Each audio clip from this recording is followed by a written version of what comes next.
Mapagpalang araw po sa ating lahat. Ako nga po pala si Angela Jen Agner at welcome po sa aking 365 Daily Devotion ni Pastor Russell Campo Seminar Edition at ngayong araw po ay September 20, 2025 at ang topic po natin ngayong araw ay Special Revelation.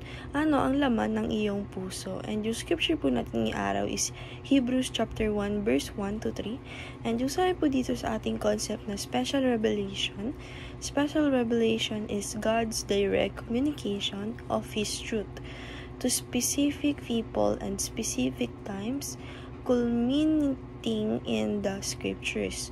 Unlike general revelation, which reveals God's existence and power through creation and conscience, special revelation gives us God's actual words, His redemptive plan, and His will for salvation in Christ, the Word made flesh, and in Scripture, the written words of God has spoken clearly and authoritatively.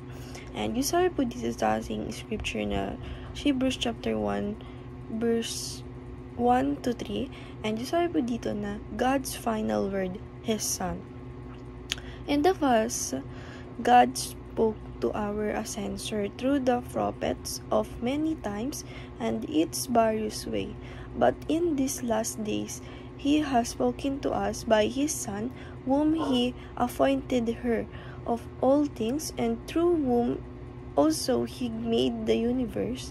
The Son is the radiance of God's glory and the exact representation of His being, sustaining all things by His power and word.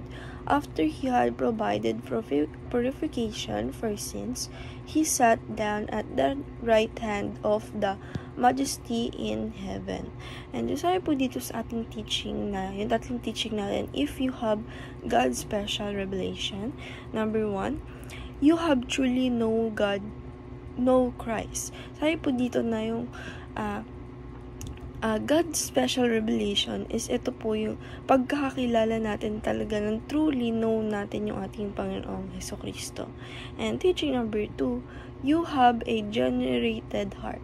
Sabi po dito na pag meron po tayong God's special revelation or may pinakita talaga sa atin yung ating Panginoong Diyos na specific times culminating in the scripture na yung directly communication ng kanyang truth is ibig sabihin meron tayong heart na generatedly.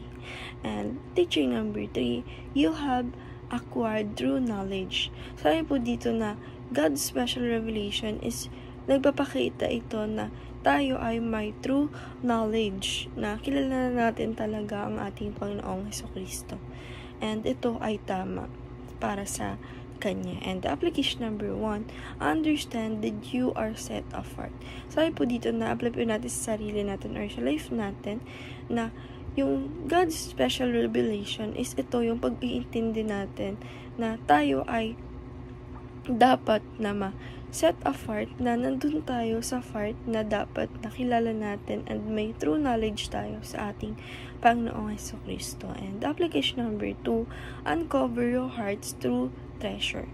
Sabi po dito na apply po natin sa sarili natin na in yung pag God's revelation is na-cover neto yung heart natin na ito talaga ay true treasure na in Christ, the Word made flesh, and the scripture, the written word, God has spoken clearly and authoritative. And application number 3, use biblical wisdom in every decision. Sabi po dito na mas maganda na gamitin natin sa ating life or sa sarili natin na yung lahat ng decision natin in life is ginagamitan natin ng biblical wisdom. And dahil lang po ngayong araw, maraming salamat. God bless.